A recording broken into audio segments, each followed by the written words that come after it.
While the doors are flying open throughout the rest of the province, Toronto is seeing some good news today in the form of being able to do some shopping outdoors rather than making your way into the grocery stores.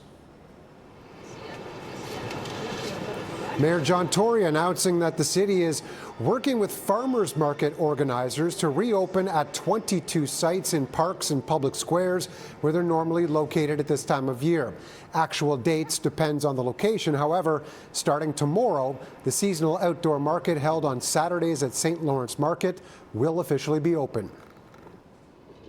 Farmers markets are a vital part of our neighborhoods and of life in our neighborhoods, but they're also a primary part of food access and food security strategies.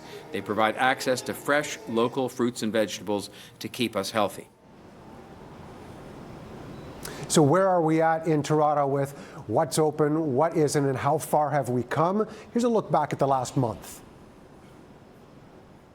It was 1 month ago that Mayor John Tory announced city-run golf courses would open up with off-leash dog areas a few days after that. Certain parks amenities like sports fields and picnic shelters were made available soon after. Active TO road closures began to expand to give pedestrians and cyclists more space. Quiet streets were created on local roads to do the same. Then came the overcrowding at Trinity Bellwoods Park, leading to questions about distancing and circles. Since the start of June, public libraries started pick-up and drop-off service, and public washrooms were made available for use. Street vendors and ice cream trucks were told they could feed us again. Then the challenge of telling restaurants to prepare for expanded patios and reopening, along with personal service businesses like hair salons. But none are allowed to open just yet.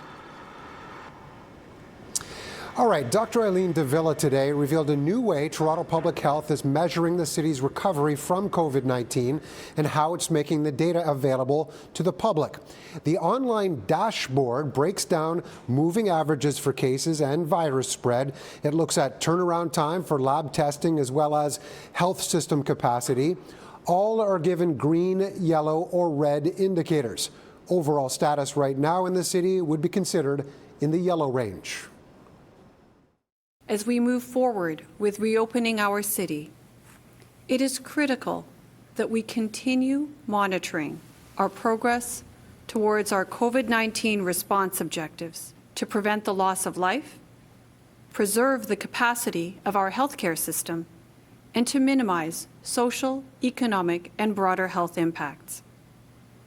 We carefully monitor data and indicators to gauge our progress against these response objectives and assess our readiness to safely reopen.